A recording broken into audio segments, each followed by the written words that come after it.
Old Delhi railway സ്റ്റേഷനിൽ രാവിലെ തന്നെ എത്തിയിരിക്കുകയാണ്. രാവിലെ എത്തുമ്പോൾ തന്നെ നിരവധി യാത്രക്കാരെ കൊണ്ട് തലങ്ങും വിലങ്ങും പായുന്ന ടാക്സി വാഹനങ്ങളെ കാണാം. പുറത്ത് ഇലക്ട്രിക് ബസ്സുകൾ നിരന്നിരിക്കുന്നു. ആ തിക്കിനും തിരക്കിനിടയിൽ കൂടെ സൈക്കിൾ റിക്ഷകൾ കാണാം നമുക്ക്. അങ്ങനെ ആ തിരക്ക് പിടിച്ച നഗരത്തിലൂടെ ഞങ്ങൾ ഹോട്ടലിലെത്തി, റൂമിലെത്തി ഫ്രഷായ ശേഷം ഇന്നത്തെ കാഴ്ചകൾ കാണാനായിട്ട് പുറത്തേക്ക് ഇറങ്ങി. ഡൽഹിയിലെ കാഴ്ചകൾ എന്തൊക്കെയാണെന്നാണ് ഇന്ന് നമ്മൾ കാണാൻ പോകുന്നത്. അങ്ങനെ നടക്കുമ്പോൾ ഓൾഡ് ഡൽഹിയിലെ തെരുവുകളിലെ കാഴ്ചകൾ എന്തൊക്കെയാണെന്ന് നമുക്ക് കാണാം.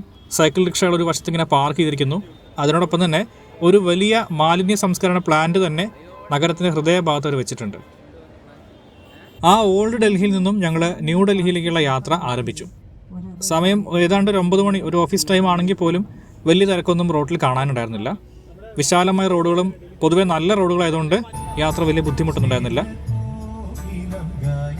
അപ്പോൾ ഈ യാത്രയ്ക്കിടെ നമുക്ക് ഡൽഹിയിലെ പല പ്രധാന സ്പോട്ടിലും കാണാം. ഇന്ത്യ ഗേറ്റ് കാണാം, നമ്മൾ ഇന്ത്യ ഗേറ്റിൽ പോകുന്നുണ്ട്. അതുപോലെ എയിംസിൻ്റെ വലിയ ക്യാമ്പസ് നമുക്ക് കാണാൻ കഴിയും. ഇന്ത്യ എന്നല്ല, ലോകം മുഴുവൻ ഫേമസ് ആയിട്ടുള്ള ഒരു വലിയ ഇൻസ്റ്റിറ്റ്യൂട്ടാണ് all India institute of medical sciences, അതായത് എയിംസ്. വലിയ ക്യാമ്പസാണ്. ആ ക്യാമ്പസും കടന്ന് ഞങ്ങൾ റെഡ് ഫോർട്ടിൻ്റെ മുറ്റത്തേക്ക് എത്തുകയാണ്. നമ്മൾ ഡൽഹി എന്ന് കേൾക്കുമ്പോൾ നമ്മുടെ മനസ്സിൽ പെട്ടെന്ന് വരുന്ന ടൂറിസ്റ്റ് കേന്ദ്രങ്ങളിൽ ഒന്നാണ് red fort.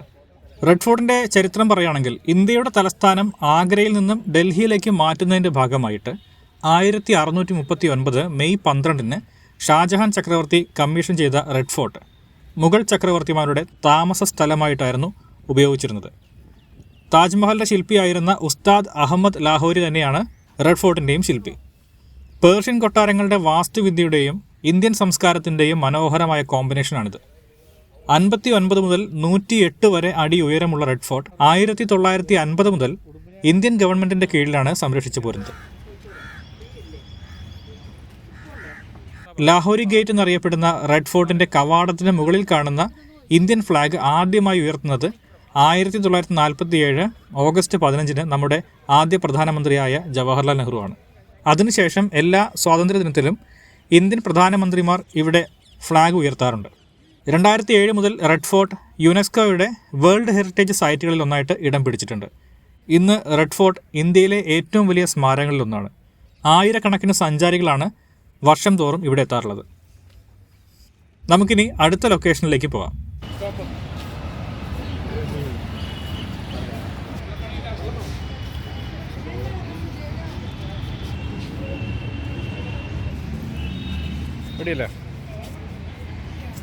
ഹുമയൂൺസ് tomb.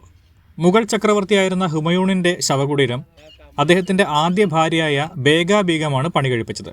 1558 മിറാഖ് Mirza Ghiyas എന്ന ശില്പിയും ഹുമയൂണിൻ്റെ മകനായ സയ്യിദ് മുഹമ്മദുമായിരുന്നു ഹുമയൂൺസ് ടോംബിൻ്റെ പ്രധാന ശില്പികൾ. ഡൽഹിക്ക് അടുത്തുള്ള ഈസ്റ്റ് നിസാമുദ്ദീനിലാണ് ഇത് സ്ഥിതി ചെയ്യുന്നത്. ഇതും യുനെസ്കോയുടെ വേൾഡ് ഹെറിറ്റേജ് സൈറ്റിൽ ഉൾപ്പെടുത്തിയിട്ടുള്ള മറ്റൊരു സ്മാരകമാണ്.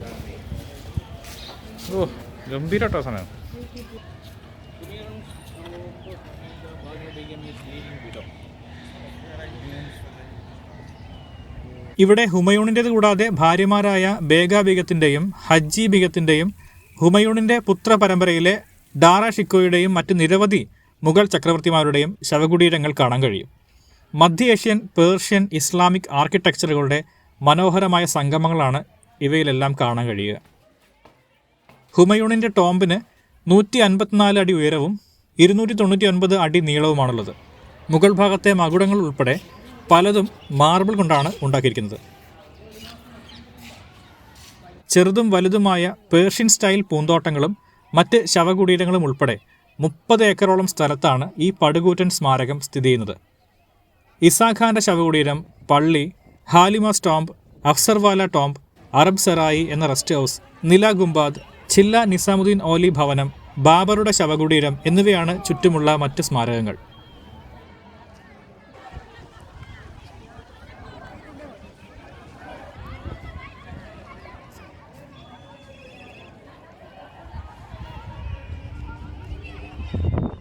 ഹുമയൂൺ ടോംബിൻ്റെ മുറ്റത്തായി അദ്ദേഹത്തിൻ്റെ ഭാര്യമാരുടെയും പേരക്കുട്ടികളുടെയും തുടർന്നുള്ള തലമുറകളുടെയും അടക്കം 16ഓളം ശവക്കല്ലറകൾ കാണാൻ കഴിയും.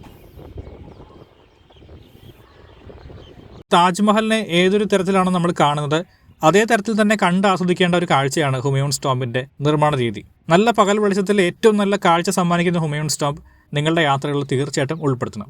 കഴിയുന്നതും രാവിലെ തന്നെ പോകാൻ നോക്കുക.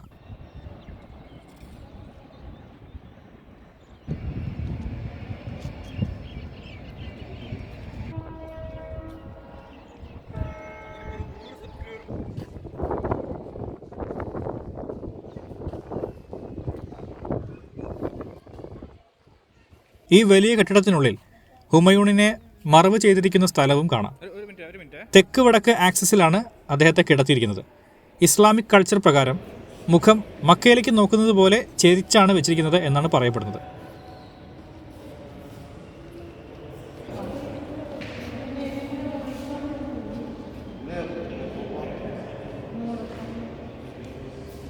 അതുപോലെ കുറച്ച് സമയം എടുത്തിട്ടാണെങ്കിലും ചുറ്റുമുള്ള ശവകുടീരങ്ങളെല്ലാം നിങ്ങൾ വിശദമായിട്ട് കാണാൻ ശ്രമിക്കണം.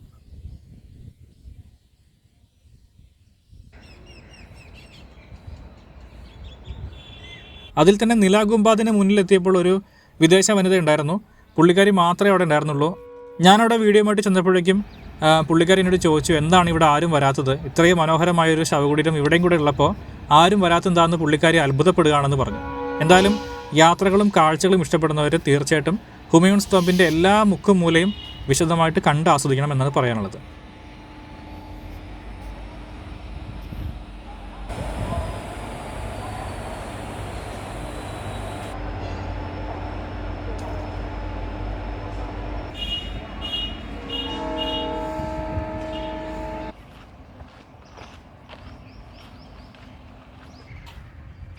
ഹുമയൂൺസ് ടോംബ് പോലെ തന്നെ അല്ലെങ്കിൽ അതിനേക്കാളേറെ മനോഹരമായി നിർമ്മിച്ചിരിക്കുന്ന ശവകുടീരങ്ങളാണ് നമുക്ക് ചുറ്റും കാണാൻ കഴിയുക.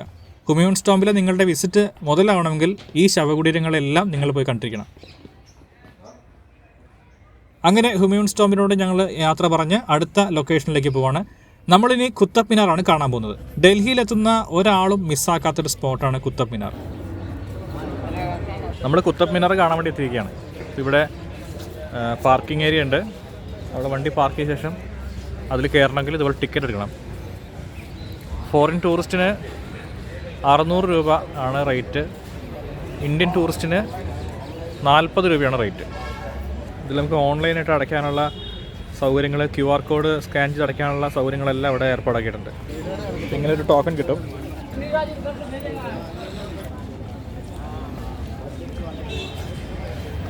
അങ്ങനെ നമ്മൾ ചരിത്രപ്രസിദ്ധമായ കുത്തബ് മിനാറിൻ്റെ കാഴ്ചയിലേക്ക് എത്തിയിരിക്കുന്നു. ഡൽഹിയിൽ വന്നു കഴിഞ്ഞാൽ എല്ലാവരും നിർബന്ധമായിട്ടും കണ്ടിരിക്കേണ്ട ഒരു സ്ഥലം കൂടിയാണ് കുത്തബ് മിനാർ. ഇന്ദിരാഗാന്ധി എയർപോർട്ട് അടുത്തായതുകൊണ്ട് ഇവിടെ ഫ്ലൈറ്റൊക്കെ പോകുന്നതാണ്. കുത്തബ് മിനാറിലേക്ക് എത്തുന്നതിന് മുൻപായിട്ട് അതിനോട് ബന്ധപ്പെട്ട നിരവധി മിനാരങ്ങളുടെ അവശിഷ്ടങ്ങൾ നമുക്ക് ചുറ്റും കാണാൻ കഴിയും. അതിൻ്റെ എല്ലാം കാഴ്ചകൾ കണ്ട് ആസ്വദിച്ച ശേഷമാണ് നമ്മൾ കുത്തബ് മിനാറിൻ്റെ കാഴ്ചയിലേക്ക് കിടക്കുന്നത്.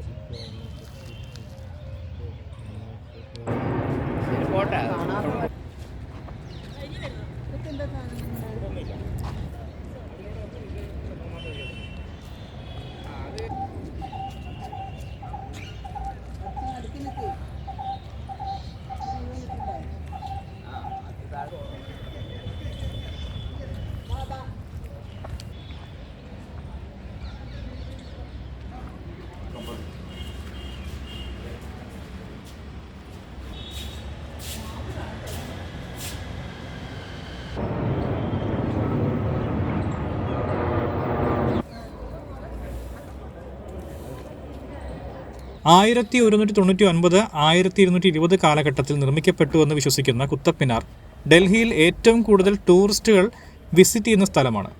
258 അടി ഉയരമുള്ള ഈ മിനാരം ഇസ്ലാമിക് ആർക്കിടെക്ചറിൻ്റെ മറ്റൊരു ഉദാഹരണമാണ്. 399 പടികളുള്ള മനോഹരമായ പുറം കാഴ്ചകൾ സമ്മാനിക്കുന്ന ബാൽക്കണികളുള്ള കുത്തബ് മിനാറിൻ്റെ അകത്തേക്ക് ഇപ്പോൾ സുരക്ഷാ കാരണങ്ങൾ കൊണ്ട് പ്രവേശനം തടഞ്ഞിരിക്കുകയാണ്.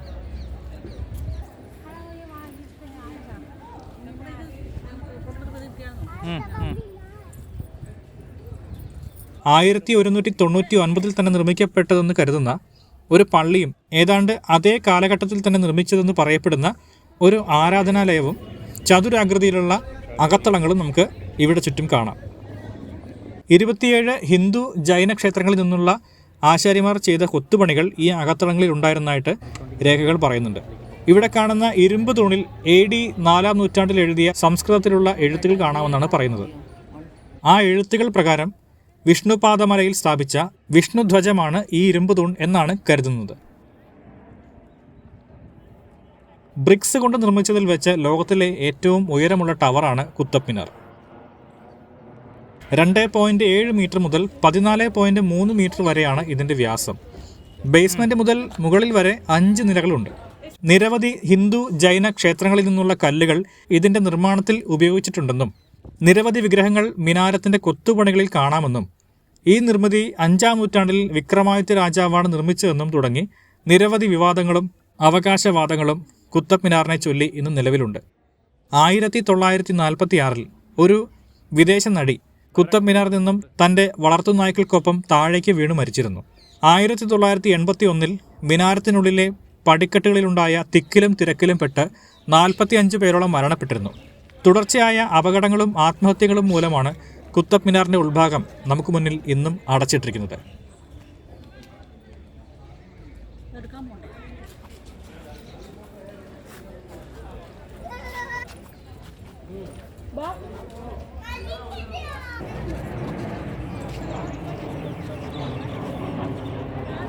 കുത്തബ് മിനാറിൽ നിന്നും നമ്മൾ നേരെ എത്തുന്നത് ന്യൂഡൽഹിയിൽ ഈ അടുത്ത കാലം കൊണ്ട് വളരെ പ്രോമിനൻ്റായി മാറിയ ഒരു ടൂറിസ്റ്റ് പ്ലേസായ ലോട്ടസ് ടെമ്പിളിലേക്കാണ്.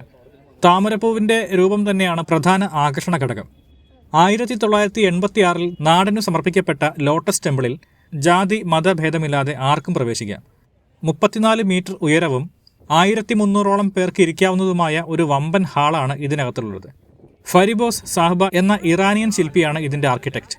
സ്ഥലം ഏറ്റെടുത്തടക്കം ഏതാണ്ട് $10.56 മില്യൺ നിർമ്മാണ ചെലവ് എന്ന് കരുതപ്പെടുന്നു. ഏതു മതക്കാർക്കും അവരവരുടെ രീതികൾക്കനുസരിച്ച് പ്രാർത്ഥിക്കാം. പക്ഷേ അകത്ത് പരിപൂർണ നിശബ്ദത എല്ലാവരും പാലിക്കണമെന്നുള്ളത് നിർബന്ധമാണ്. ഒറ്റക്കല്ലായിട്ടുള്ള 27 വമ്പൻ മാർബിൾ പാളികൾ 3 വെച്ച് 9 ഗ്രൂപ്പുകളായിട്ട് നിർമ്മിച്ച താമരപ്പൂവിൻ്റെ മാതൃകയിലുള്ള ടെമ്പിളിൻ്റെ രൂപം വിസ്മയകരമായ മറ്റൊരു ആർക്കിടെക്ചർ അത്ഭുതമാണ്. 26 ഏക്കറിലാണ് ലോട്ടസ് ടെമ്പിൾ ഉൾപ്പെടുന്ന പ്രദേശം സ്ഥിതി ചെയ്യുന്നത്. ഇന്ത്യ ഗേറ്റാണ് നമ്മൾ അടുത്തായിട്ട് കാണാൻ പോകുന്നത്. പ്രത്യേകം ശ്രദ്ധിക്കുക, ഗേറ്റ് വേ ഓഫ് ഇന്ത്യ അല്ല, ഇത് ഇന്ത്യ ഗേറ്റാണ്. മുൻപ് ഓൾ ഇന്ത്യ വാർ മെമ്മോറിയൽ എന്നാണ് ഇന്ത്യ ഗേറ്റ് അറിയപ്പെട്ടിരുന്നത്. ഇതൊരു വാർ മെമ്മോറിയൽ ആണെന്ന് പറഞ്ഞല്ലോ. അതായത് 1914 1921 ഇടയിലുണ്ടായ 1-ാം ലോക മഹായുദ്ധത്തിൽ ജീവത്യാഗം ചെയ്ത ഇന്ത്യൻ ആർമിയുടെ 74,187 പട്ടാളക്കാർക്ക് വേണ്ടിയുള്ള സ്മാരകമാണ് ഇന്ത്യ ഗേറ്റ്. ആ വീരമൃത്യു മരിച്ചവരുടെ പേരുകൾക്കൊപ്പം 3-ാം ആംഗ്ലോ അഫ്ഗാൻ യുദ്ധത്തിൽ പങ്കെടുത്ത 13,300 പട്ടാളക്കാരുടെ പേരുകളും ഇന്ത്യ ഗേറ്റിൻ്റെ ചുവരുകളിൽ രേഖപ്പെടുത്തിയിട്ടുണ്ട്. അതിൽ ബ്രിട്ടീഷ് പട്ടാളക്കാരുടെയും ഓഫീസർമാരുടെയും പേരുകളുമുണ്ട്.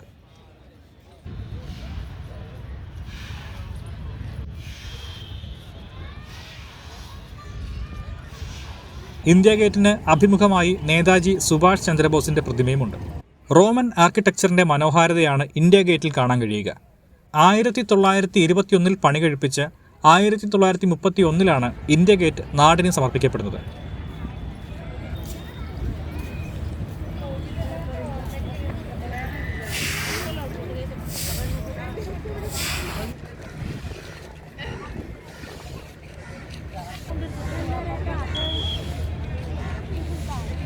അമർ ജവാൻ ജ്യോതി എന്ന കെടാവിളക്കാണ് ഇന്ത്യ ഗേറ്റിലെ മറ്റൊരു ആകർഷണം. 1971 ഇന്ത്യ പാകിസ്ഥാൻ യുദ്ധത്തിൽ വീരമൃത്യു വരിച്ചവർക്കുള്ള സമർപ്പണമാണ് അമർ ജവാൻ ജ്യോതി. 1972 പ്രധാനമന്ത്രി ശ്രീമതി ഇന്ദിരാഗാന്ധിയാണ് ഈ സ്മാരകം നാടിന് സമർപ്പിച്ചത്. സദാസമയവും ഇന്ത്യൻ ആർമിയുടെ സംരക്ഷണത്തിലുള്ള അമർ ജവാൻ ജ്യോതിയുടെ താഴെ നാഷണൽ വാർ മെമ്മോറിയൽ കാണാം. ഇന്ത്യൻ പട്ടാളത്തിന്റെ ചരിത്ര നിമിഷങ്ങൾ അടയാളപ്പെടുത്തിയിട്ടുള്ള ഒരു ചെറിയ മ്യൂസിയമാണ് ഇവിടെയുള്ളത്. വിശദമായി കാണേണ്ട കാഴ്ചകളാണ് അതിലൊരുക്കിയിട്ടുള്ളത്. ജ്വലിക്കുന്ന കെടാവിളക്കിന് മുന്നിൽ നിൽക്കുന്ന പട്ടാളക്കാരെ നമുക്ക് കാണാം. ഓരോ അരമണിക്കൂർ കഴിയുമ്പോഴും ഓരോ പട്ടാളക്കാർ ഈ ഒരു ജോലി വെച്ചു മാറും. ഈ യാത്രയിൽ ആ ഒരു മൊമെന്റും എനിക്ക് കാണാൻ കഴിഞ്ഞു.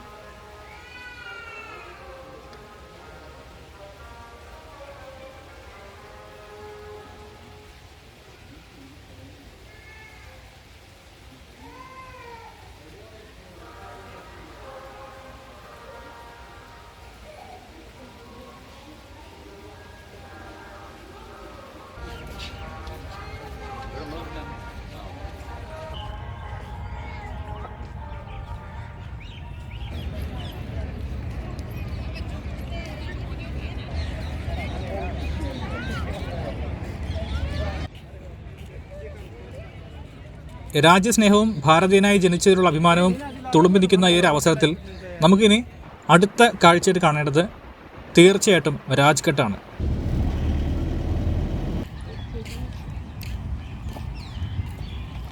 മഹാത്മാഗാന്ധി, നമ്മുടെ പ്രിയപ്പെട്ട രാഷ്ട്രപിതാവ് ഗാന്ധിജി അന്ത്യവിശ്രമം കൊള്ളുന്ന സ്ഥലമാണ് രാജ്ഘട്ട് എന്ന് ഏതൊരു ഇന്ത്യൻ പൗരനും അറിയാവുന്ന കാര്യമാണ്. മനോഹരമായ പുൽത്തടികളും പൂന്തോട്ടങ്ങളും കൊണ്ട് ചുറ്റപ്പെട്ട നടപ്പാതയിലൂടെ നടന്നു വേണം ഗാന്ധിജിയുടെ സ്മാരകത്തിലെത്താൻ.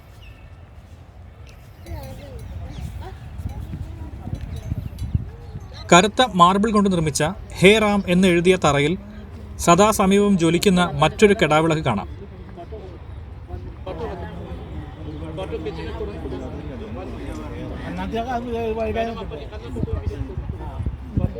അഹിംസ എന്ന തത്വത്തെ മുറുക്കെ പിടിച്ച് സഹനം കൊണ്ട് തൻ്റെ ആയുസ്സിൻ്റെ വലിയൊരു ഭാഗം രാജ്യത്തിൻ്റെ സ്വാതന്ത്ര്യത്തിന് വേണ്ടി സമരം ചെയ്ത് ഒടുവിൽ ഒരു മതവർഗീയവാദിയുടെ തോക്കിന് മുന്നിൽ ജീവനറ്റുപോയെങ്കിലും ഇന്നും ഓരോ ഇന്ത്യക്കാരൻ്റെയും ഹൃദയത്തിൽ ജീവിക്കുന്ന ആ മഹാത്മാവിൻ്റെ സ്മരണകൾ ഉറങ്ങുന്ന രാജ്ഘട്ടിനോട് വിട പറഞ്ഞ് ഡൽഹി യാത്രയുടെ കാഴ്ചകൾ ഇവിടെ അവസാനിക്കുകയാണ്. അടുത്ത യാത്രയിൽ വെച്ച് നമുക്ക് വീണ്ടും കാണാം. അതുവരെ the sound man signing off.